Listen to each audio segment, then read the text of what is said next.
It is my pleasure to bring our last award sponsor to the stage, Marty Blair, who's also, which I believe if you saw in Jay's mashup video, was one of the dancers. It was pretty awesome. He is Idaho State University's Vice President for Research and Economic Development, Marty Blair.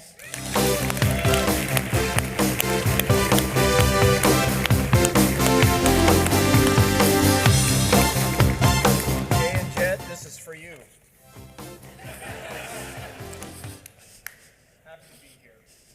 Thank you, Diane and George. Congratulations. George is one of the nicest people I've ever met, and you very, very deserving of this. Idaho State University is honored, very honored, to be one of tonight's sponsors. In pursuit of knowledge and discovery, Idaho State University engages more than 10,000 students on our campuses in Pocatello, in Meridian, and Idaho Falls, with satellite centers in Twin Falls and even Anchorage, Alaska. Many of you may not have known that. We engage our students in learning and research opportunities in broad areas that include areas ranging from health and biomedical sciences to advanced energy, cyber science, environmental sustainability and security, all areas that have to do or that benefit from the technology sector. Our mission is to improve the intellectual vigor, cultural vitality, and health of our communities, and I think tonight's final awardee is an excellent example of that. He is a man who is well known in the Idaho technology community. He is a legacy leader who has been instrumental in the growth of ITC as one of the founders and the very first board chair. Rich is a dual retiree. First in 2008, after 30 years with Hewlett-Packard, 16 of which he served as a vice president and senior vice president in several businesses inside HP, and again in 2022, after 12 years serving as the president of Bishop Kelly High School. And we've heard a little bit about that already. Are you going to stay retired? Yes, his wife says yes. Okay, there's no third chance here. But he's still a very busy man. Rich currently serves on the boards of the St. Luke's Health System, on the board of LED, a project-based arts nonprofit where he serves as chair, the Idaho Film Society as the vice chair, the Wasmuth Center for Human Rights, and the College of Idaho Advisory Council. As I said earlier, he was the founding chair of the Idaho Technology Council from 2010 to 2015, and has also served on the boards of the Treasure Valley Education Partnership, the Trey McIntyre Project, Treasure Valley YMCA, and Vision for the Valley. Go ahead. No, go ahead. And I can keep going. Yes. Okay. Now I got to get to the other script. I had to do it in 18-point font because I couldn't see. Rich was born and raised in Sacramento, California. He graduated from Stanford University in 1974 with a Bachelor's of Arts degree in history, and in 1979 earned an MBA in finance at the University of Oregon. That's Go Ducks, correct? Yes, it is. Rich and his wife of 47 years, Georgianne, have 3 children, all of whom are Bishop Kelly High School and Santa Clara University graduates. Yeah. Matthew, 41, who lives in New York City with his wife, Liz, and son William. Megan, 39, who lives with her husband Adam and daughter Josie and son Oliver in Boise, Idaho. And Emily, 33, who lives in San Francisco. Let's roll the video.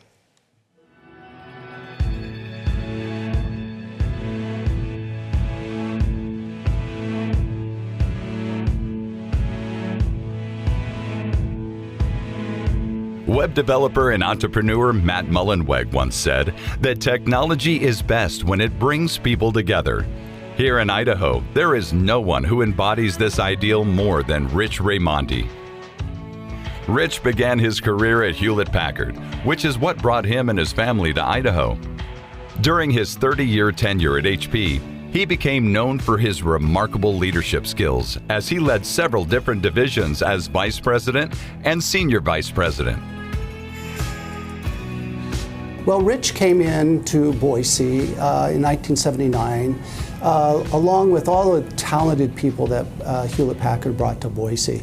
I don't think they planned to live in Boise the rest of their lives, but they really fell in love with our community. And Rich is very humble, but he was kind of a big wheel at Hewlett-Packard. He moved up through the ranks after starting here in Boise. He's a natural leader, and I think he's the ultimate servant leader. And I think that's what HP saw, and he had a very, very successful career there. After retiring from HP in 2008, Rich became a founding chair for the Idaho Technology Council. And with the help of his leadership and vision, the ITC took shape, becoming a member-based organization focused on supporting innovation and growth in Idaho's technology community. ITC really brought to the table was an organization where medium-sized and small and large technologies could come together and share their thoughts and what challenges they were facing, and they could figure out where there was areas where we could collaborate for talent development, talent recruitment, capital raising, and he and Jay started to paint out that vision.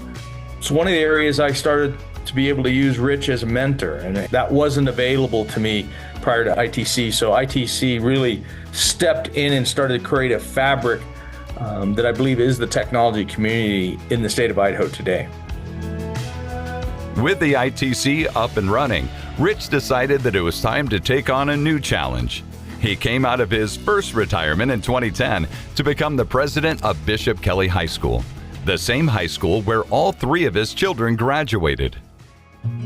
During his presidency, Rich had many accomplishments, including the construction of the Father Wilson Science and Technology Wing, a top-of-the-line machine shop, and a student gathering space. These new resources emphasize the impact of technology on education, something of vital importance to Rich. When we think of technology at the school, and as you know, we're having conversations around technology, it wasn't about the devices themselves, but what it could do in terms of improving, you know, the quality of education and access for families and for students as kind of a leveling field in a lot of ways. And so technology wasn't necessarily seen as the, you know, silver bullet that was going to solve anything, but it was really about the quality of education first and how technology kind of fit to make that happen. Rich has a long list of professional accomplishments, but he is also known for leading with heart. Whether it was working to improve the company culture at HP, serving on the board of local nonprofit organizations, or always making sure he knew each of the students' names at Bishop Kelly, Rich has always gone above and beyond to serve his community with kindness and generosity. I think the key thing I would say from really modeling from Rich's approach is ask. What do you need most? What will serve you? What will help you, meet your goals? That might seem very minor, but it really is pretty significant, and the impact can be so much greater. In 2022, Rich retired for the second time. While enjoying time with his wife of 47 years, Georgianne, their children and grandchildren, he also currently is the chair of LED, a project-based arts nonprofit, vice chair of the Idaho Film Society, and serves on the boards of St. Luke's Health System, the Wasmus Center for Human Rights, and the College of Idaho Advisory Council. Business leaders often have their head down trying to be successful in their particular business, but we all need that community to help us grow, to help us get better. And I think Rich, just given his nature as a servant leader, saw that need for technology. He has that kind of vision. He has that kind of commitment to the better good. He does that wherever he is. It's in his DNA.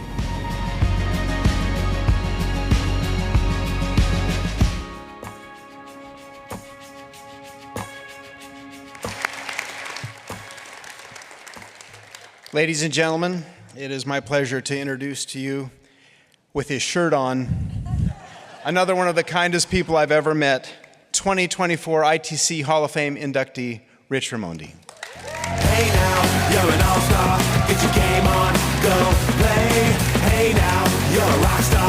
the show won't get paid. All that glitters is gold. Only shooting stars break the mold. It's a cool place, and they say it gets colder. You're bundled up now, wait.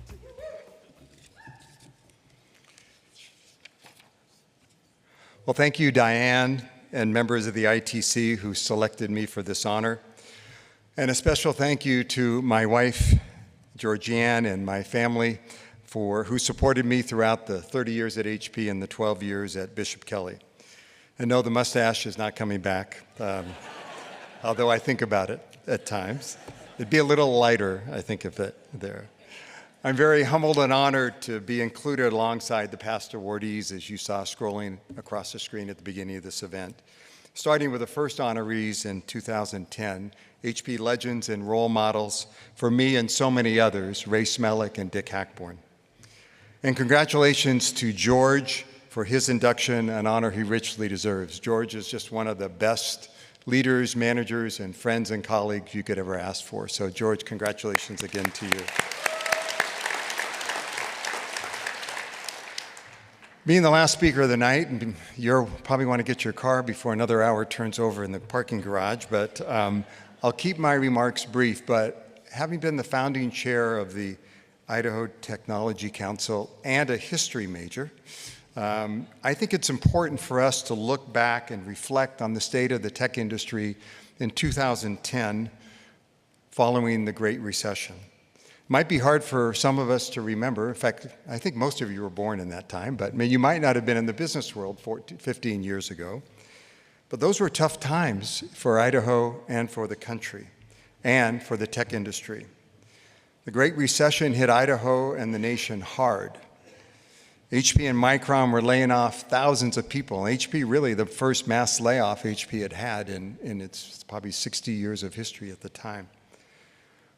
But most of those employees wanted to stay in Idaho. They chose to come here from places all over the country or were born here and wanted to stay living here. The sad part is there were no jobs for them to go to outside of HP and Micron, who had just laid them off, because there were a few mid-sized companies here in the tech industry, and we lacked the good early-stage startup sector. And what was here, and we had some wonderful awards that night. I remember Dick Hackborn telling me after he was inducted, I didn't know all these things were going on around the state. But it wasn't very well known. It wasn't very well coordinated or connected. There was no tech community as we're celebrating here tonight. And there was not enough talent at both the engineering and leadership levels. As discussed earlier, access to capital was lacking, especially when startups needed it at that critical point in their growth. And there was no voice for technology in the state, as Jay talked a lot tonight. And we had little awareness or support at the state level, at any place in the state. Enter Jay Larson, a Boise native who had returned to Idaho in the mid-2000s after 6 years in Utah with Verizon. He had seen firsthand the impact the Utah Technology Council had had in that state and thought we needed an Idaho Technology Council here. He convinced a number of us, Jay can be very persuasive, that this was a good idea. And we formally incorporated the ITC in March of 2009 with Jay as our president. The engagement and support of that initial ITC executive board of directors from around the state, and it was really important to be around the state. This couldn't be the Ada County Boise Technology Council. And a special shout out to those members of the executive committee from around the state. George Mulhern, the late Archie Clemens, a real gem. We miss Archie dearly.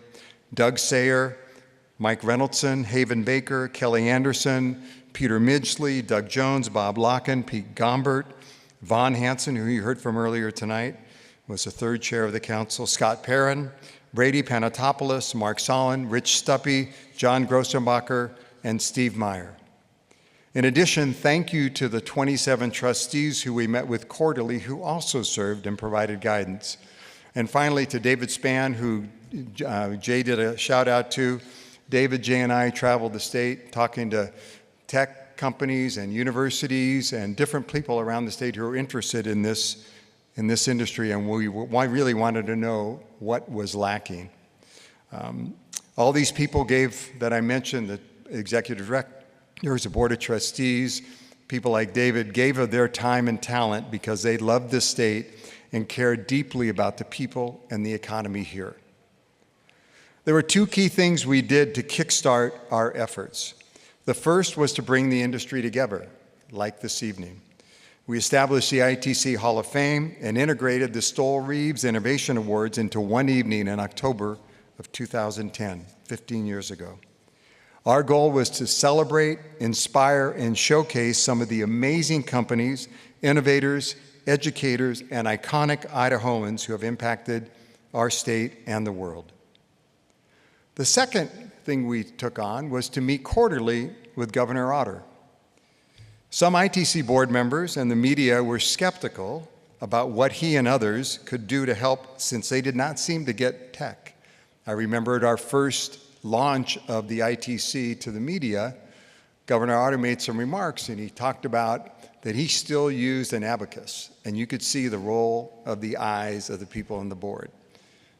We had a discussion following that meeting. I said, look, that's not his problem, that's our problem.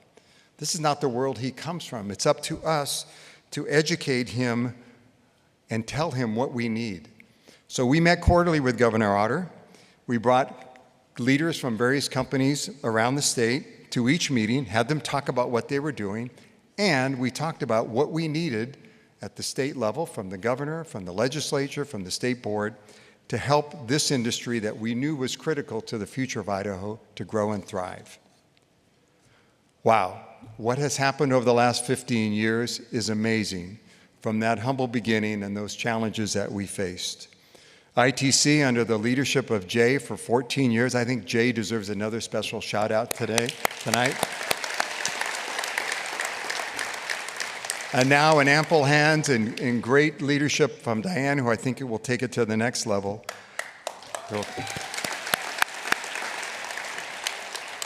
ITC has been the catalyst, in my mind, I think in many people's minds, to begin addressing those issues we faced in 2010 and to facilitate the building of a connected tech ecosystem here in Idaho.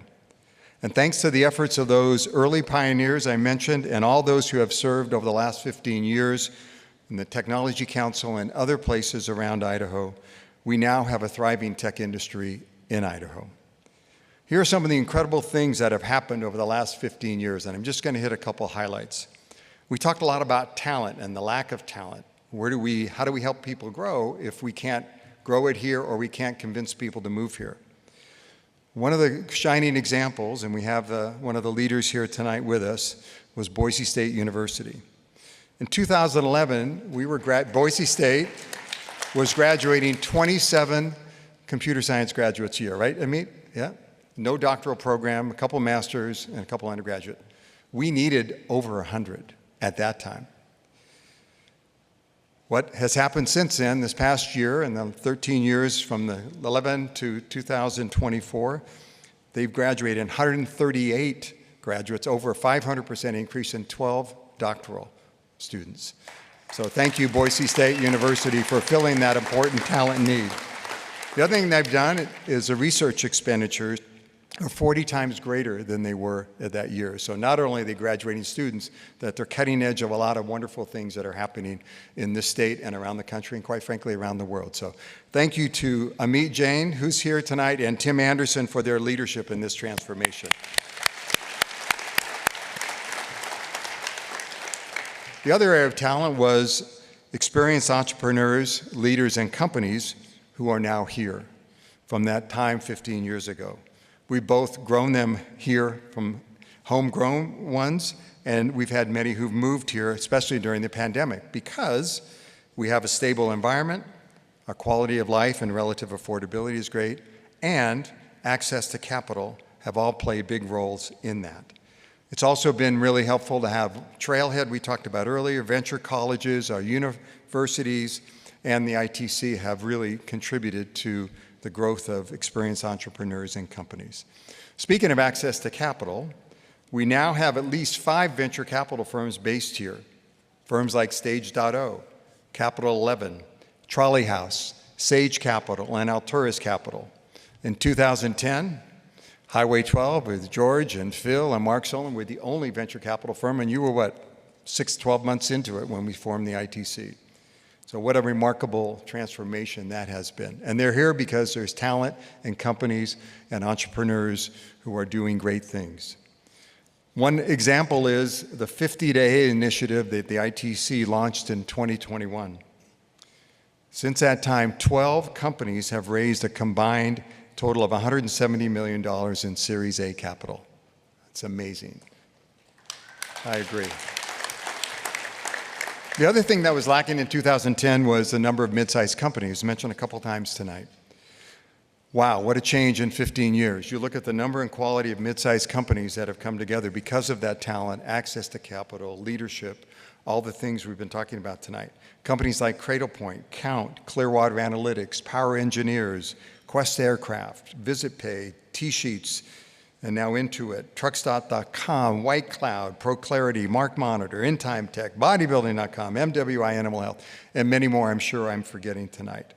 But those are places where people, they need people. George, you have 1,500 people, probably what, 300 or 400 people at Cradlepoint now, 600 here, something like that. So we have places that people who are coming out of our universities who are moving here, who maybe get laid off for one company, have another place to go.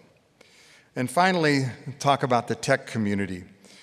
ITC, when we started, had 40 members in 2011. We now have over 150. The ITC hosts and sponsors numerous events and programs such as this Hall of Fame and Innovation Awards, Capital Connect, 50 to the A, Cyber Summit, Develop Idaho, Spark Idaho, Tech to Market, Idaho Knowledge Report, Tech Expo, and many more to enable a stronger tech community, the continued growth of innovation, and the commitment to transform Idaho's economy. What a great example ITC has been in how to build a community. Let's give ITC and all of you who've contributed to that a great big round of applause. I do want to mention two final things, and that's the impact on policy. We had no voice 15 years ago. When the governor said, I remember talking to the governor at one of our meetings, he said, you know, when I want to talk about tax policy, I want somebody to give me an opinion what I should do or the legislature should do. I call the Idaho Tax Commission, Associated Taxpayers of Idaho. When I want to talk about, when there's an issue about technology, I have no one to call. I don't know who to go to. Well, ITC stepped into that void, and the leadership that was provided by Jay and the members of the board and the policy committee, you heard some of that tonight. Congratulations again, Debbie, on your award and your leadership. I personally believe that what you're doing around digital literacy in K through 12 is the most important thing we can do to transform our state into the future for the next 30 years. But you think about the things that ITC has helped champion and support. We talked about cloud services legislation, iGEM, which brought our 3 universities together, research, and really worked with the legislature and the governor, IP patent reform, Idaho Launch, STEM Action Center, Workforce Council, and the K through 12 CS the digital learning, digital literacy requirement that we talked about earlier. All those ITC has been championing and supporting over the last 15 years. And finally, at the end of the day, if we don't have a healthy economy, we're going to have trouble both keeping the people here and bringing people into this. And I have a bounce back daughter, right? Daughter Megan, who's here tonight, was out of the state for what, 12, 15 years? She came back, and part of it was because there was a great economy here over 4 years ago with her husband Adam, and we now have 2 grandchildren here, which is great. But you think about the economic impact of investments at 2 companies I can just cite right now. What Micron and Meta are doing and making huge investments in our state, they would not be doing this unless there was a healthy ecosystem and there was access to talent here. Micron, for $15 billion, we're going to be investing in our state over the next couple years, and $800 million for Meta. And thank you to Governor Little, Department of Commerce Director Tom Keeley, and Mayors McLean and Steer for their teams for their support in making that happen. Wow. Well, I'm going to close. I'm going to let you get out of here tonight, and thank you again for coming. It's been an honor to be here. I think both George and I are not the kind of guys who like the limelight and like being awards, but we stand here as hopefully examples of what we all can do to make a difference if we really commit ourselves to community, to leadership, to doing everything we can to make this a better place to live, work, and play. So thank you again for this honor. Congratulations. And congratulations to all the award winners this evening. And thank you all for what you're doing to help build an even stronger and healthier tech ecosystem and industry here in this state of Idaho. Happy 15th anniversary, ITC. Hey now, you're an all-star. Get your game on, go play. Hey now, you're a rock star. Get the show on, get paid. Only shooting hand that to him? stars break the mold. Yeah, we did. It's a cool place.